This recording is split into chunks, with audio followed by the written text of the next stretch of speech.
You've been very good pushing back against the Communist China and Chinese Party's efforts to acquire land in your state. Tell me what's at stake. Well, we've been fighting to make sure that China can't own our property, but that's just based on the knowledge that the last 30 years I've worked in policy. I've seen them buy up our fertilizer companies. I saw China buy up chemical companies. They own our processing systems for our food supply. Very concerned that if they buy the land, they will complete that cycle. And when they control our food, they will control us. Now, remember everything that China does every day to undermine America. They manipulate their currency. They steal our IP. I believe they're using the southern border to get people into this country to collect data and to spy on us. They're not just using balloons. They're using every tool that they have. And that's the people of the CCP that are in here gathering information in our communities that they will use against us. Ayla, I take it you agree with her. Absolutely.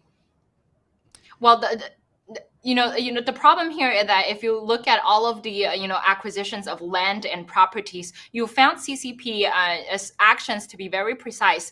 They went to control your food supply chain. They went to control your battery factory plants, and they also go after your chemical suppliers and chemical businesses. And these were not just accidentally acquisitions from businessmen in China, right? These are very strategically planned to manipulate and to infiltrate CCP's power into different industries. Ayla, are there any American companies that own farmland in China, meat processing plants in China, chemical plants in China, critical infrastructure, part suppliers? Are we supplying their critical infrastructure with parts? Any American companies doing this in China?